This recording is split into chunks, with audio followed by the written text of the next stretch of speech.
Hey guys, welcome back to my YouTube channel. My name is Ngokwana, and today we are covering an important topic, especially within the field of psychology: how to register with the HPCSA. And the reason I'm making this video is because I have received a question from one of you. So the scenario is like, I just finished with my honors and I want to know how to apply to write board exams. And the other one asked me, how do I register with the HPCSA now that I'm done with my degree? And I feel like it's so unfortunate that a lot of psychology students get to be informed about this kind of information when they are in the deep, basically, and they can't go back, and sometimes going back is quite costly. I just wish the universities can do a little bit more in terms of advising students before enrollment. And if you're considering studying psychology, I think this information would be really helpful. And also, if you're an undergraduate student, I feel like this video might actually help you to make informed decisions, because one of the observations I've made, especially when I was applying for masters, is a lot of people are trying to get out of the field.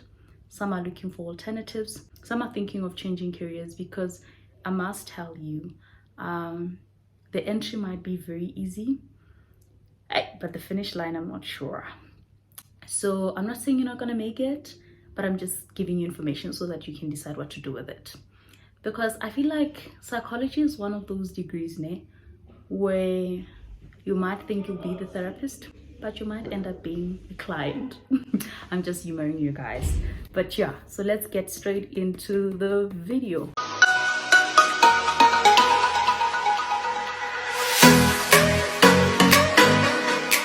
So there are three ways in which you can register with the HPCSA as a psychology student or as a psychology professional. That is, number one, psychologist; number two, psychometrist; number three, registered counselor. So let me expand a little bit on that. When you apply to study psychology, you are not applying to be a psychologist. You are applying to be a psychology student, right? I hope that makes sense. So that means when you finish your degree, you are not a psychologist. I'm talking about undergraduate students.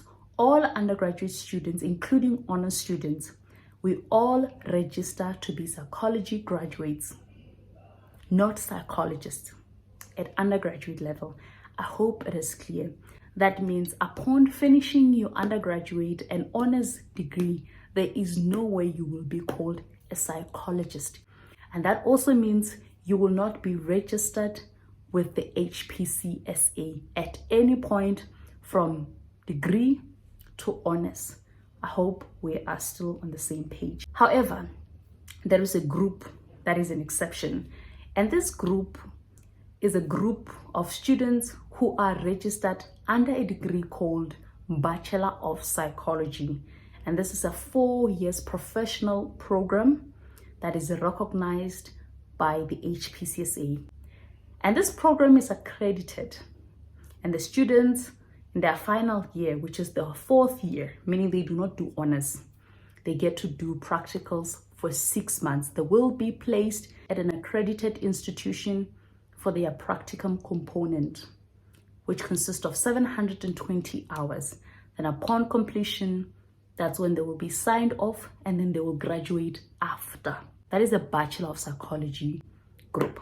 And this Bachelor of Psychology group can only study at the full institution. So I'm going to start with the private institution. And when you hear the word private, you already know there's a need of a lot of money, and there is no government assistance of any sort whatsoever.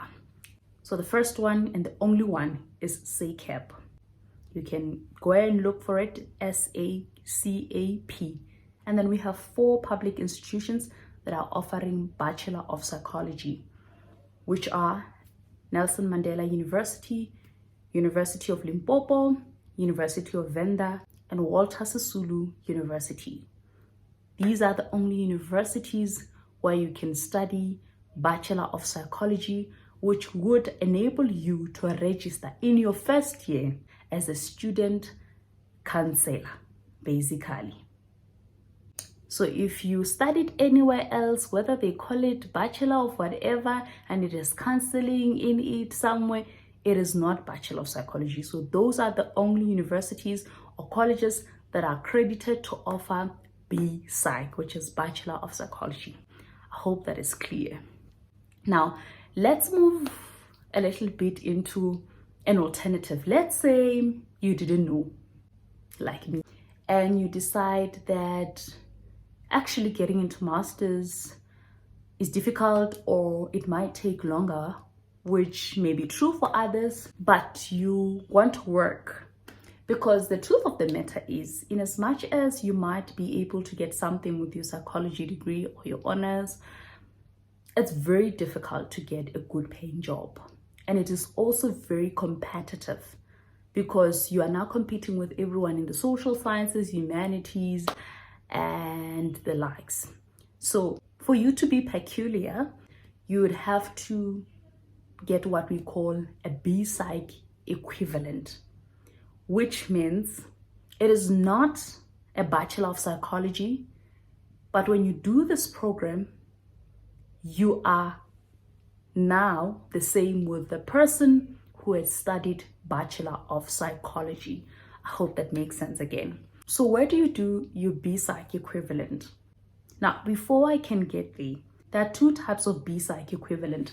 The first one is the one that you do when you want to be like the other group that we've just mentioned, the B-Psych registered counselor. If you want to know the scope of practice, which is not something that I'll discuss here, you can literally go to the HPCSA documents and just check the scope of practice. What is it that you'll be allowed to do and not to do as a registered counselor? There is B-Psych psychometry. Now, what is the difference between a registered counselor and a psychometrist? A B-Psych equivalent registered counselor would require you to do an 18 months program. So that is, you have to first do your degree. Some people know when they have honors. So either way, you can do it after your degree or you can do it after your honors. But after that, after your degree, you can only do this after your degree or after your honors, because you need your degree or your honors to get into a B-Psych program. So that means you have to complete your first degree before you could get into the B-Psych equivalent program. Also, you have to perform well, because the programs are also competitive. Now, what is the difference between B-Psych equivalent registered counselor and B-Psych equivalent psychometrist? Now, with the B-Psych registered counselor, you have to be enrolled for 18 months. And this is a full-time program, meaning you can study it part-time. And after that, you will be like the B-Psych, the Bachelor of Psychology group. You will be a counselor. The other one, you would have to do a 6 months program. And that can only be done when you have an honors degree or a B-Psych equivalent registered counselor. Meaning you cannot do this one with just a degree. I hope that makes sense. So where do you do your B-Psych equivalent psychometry? You can do that at NMU, which is the Nelson Mandela University, Stellenbosch University, and UJ. And I have to warn you again, these programs do not come cheap. And because these are short courses, there is no funding unless the university can actually help you. You have to take out money from your pocket. The last time I checked, B-Psych equivalent psychometry at UJ was about 60,000 rands. 60,000 rands. And then where do you do your B-Psych equivalent registered counselor? You can do it at Cornerstone Institute, which is another private institution. You can do it at SACAP. You can do it at UKZN. And I think UKZN is the only public institution that is offering this program. And it is known as Postgraduate Diploma in Counseling Psychology, something like that. Remember, it is an 18 months program. So I think that's why A lot of people do not understand why you're not opting for these options, because at least you have options. These programs are expensive and it's not easy to get funding. You cannot use NSFAS for these things, especially for people who cannot afford this. The last category, the one that humbles us all. The one that humbles the majority of psychology students. And if you are an exception, congratulations. This is the master's program, where you would be registered as a psychologist. And before I get to this point, it is very important to clarify that people who hold Bachelor of Psychology, which is the BPsych, the BPsych equivalent, are also eligible to apply for the master's program. Students in psychology are also eligible to apply for masters. I'm not going to speak about the requirements. The requirements are on the website for each university, because that is not the point of this video. The point is, whether you did BPsych, BPsych equivalent, or honors in psychology, all of you are eligible to apply for masters. And one can actually have more than 2 registrations with the HPCSA. You can be a psychologist and a psychometrist at the same time. You can be a psychologist and a counselor at the same time. You can even be a counselor and a psychometrist at the same time, as long as you can be able to afford to pay for both registrations. For you to now register with the HPCSA as a psychologist, you first have to be admitted into a professional master's program. And I'm going to exclude industrial psychology in this case, because I feel like a lot of this information would apply to general psychology students. So we're going to speak about counseling, clinical, research, educational, and neuro. So for you to register as a student neuropsychologist, because that is the first registration that you're going to have, you have to be admitted. And admission is a selection process, which means you have to first go through the selection. And once you are selected and enrolled, you will be given the forms. So you don't have to go to HPCSA after your honors and say, I'm here to register. The university will give you the forms to register as student psychologist. And once you are done with your studies, let's say your M1, which is your first year of masters, then you will then get an internship. Either you apply for it or you get placed, depending on what you are doing and the university processes. Then you will register as an intern. The forms will be again given by the university, or you can download them with the HPCSA. And you're going to use your student registration to register for an intern.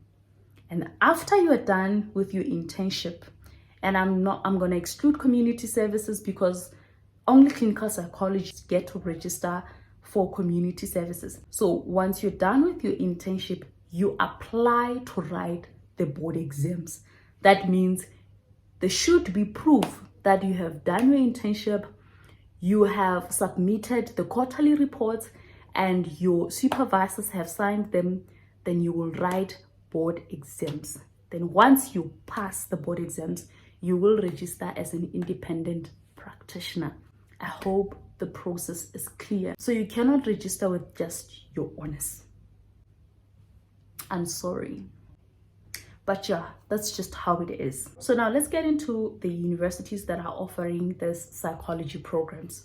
So only UCT offers neuropsychology, which means for you to register with the HPCSA as a neuropsychologist, you must have studied at UCT. If you studied your neuropsychology in any other university in this country, you will not register. Then research. The following universities are accredited to give professional research psychology: Wits, University of Pretoria, University of KwaZulu-Natal, Northwest University, and I'm not sure if UNISA still have their accreditation, but UNISA is one of them, or used to be one of them. Now let's get into clinical psychology. So we have Wits, University of Western Cape, University of Pretoria, University of KwaZulu-Natal, University of Johannesburg, University of Cape Town, UNISA, Sfako Mahato University, which is former Medunsa, Rhodes University, Northwest University, Nelson Mandela University, and University of Free State. And then where can you do your educational psychology? Wits University, University of Pretoria, University of KwaZulu-Natal, and University of Johannesburg. And then where can you do your counseling psychology masters? And counseling psychology and registered counselors are not the same, guys. A counseling psychologist is a psychologist, and a counselor is a counselor, and they're not doing the same work. Lol, I sound like a politician, whatever. So the following universities are offering counseling psychology: University of Free State, we have Northwest University, we have Nelson Mandela University, we have Wits University, University of Pretoria, UKZN, which is University of KwaZulu-Natal, UJ, and Rhodes. Again, these are selection programs. You do not just submit your application and receive successful. If that happens, you will not register with the HPCSA, as you are probably doing an academic master's or master's by dissertation. If you still have any question regarding what I've just explained now, you're welcome to ask in the comment section, and people with experience or people who know these processes will be able to help you, and whatever I can answer, I will definitely do so. I'm going to show you my certificates. When I started my master's in research psychology, I registered with the HPCSA as a student psychologist, and I received this certificate. See, I just want to show you this part. This year I started my internship and I received this one. What is written down here? Research psychology. And once I pass my board exams, because I'm going to write my board exams probably this year, end of this year, and once I pass my board exams, I'm going to receive the third certificate, which will then be written independent practitioner. That is what I'm talking about.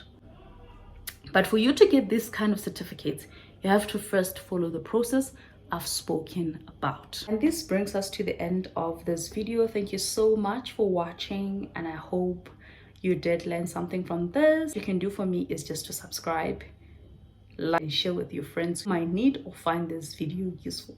From me to you, good night.